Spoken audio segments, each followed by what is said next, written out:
حسد اور اس کے نقصانات. اس عنوان کی وضاحت کے لیے میں دعوت دیتی ہوں سہدہ امن کو کہ آپ آئے اور اس عنوان کی وضاحت کریں. فلتتفضل مشکورہ. السلام علیکم ورحمۃ اللہ وبرکاتہ. الحمد للہ رب العالمین والصلاة والسلام على رسوله الأمين. أما بعد، قال الله تبارك وتعالى في القرآن المجيد والفرقان الحميد: فأعوذ بالله من الشيطان الرجيم. بسم الله الرحمن الرحيم. ولا تتمنوا ما فضل الله به بعضكم على بعض.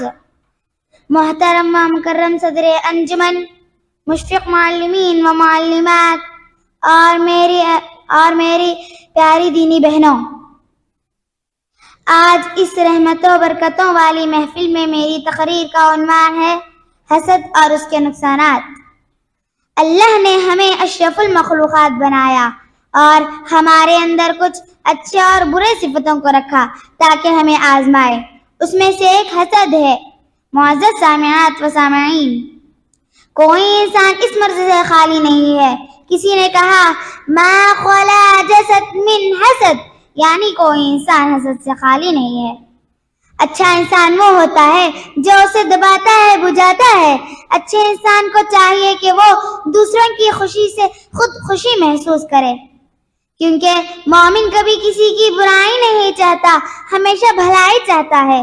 اور برا انسان وہ ہوتا ہے جو کسی کی نعمت کو دیکھ کر اپنے اندر حسد، جلن محسوس کرتا ہے اور وہ نعمت اس کے اندر سے ختم ہو جانے کی خواہش کرتا ہے، حالانکہ اللہ تعالیٰ نے اس سے منع کیا ہے.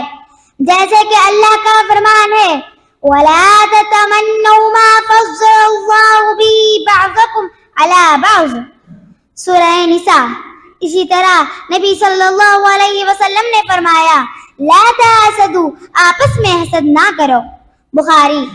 اور جب کوئی انسان حسد کرتا ہے تو زندگی سے خیر و بھلائی ختم ہو جاتی ہے، جیسے کہ نبی صلی اللہ علیہ وسلم نے فرمایا لا يزال الناس بخیر ما لم يتحاسدوا، لوگ اس وقت تک خیر و بھلائی کی زندگی بسر کریں گے جب تک وہ حسد نہ کرے.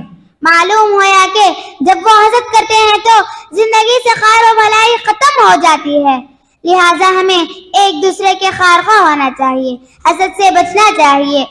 آخر میں اللہ تعالیٰ سے دعا ہے کہ اللہ تعالیٰ ہم تمام کو حسد جیسی بری بیماری سے محفوظ رکھے. آمین یا رب العالمین. السلام علیکم ورحمۃ اللہ وبرکاتہ.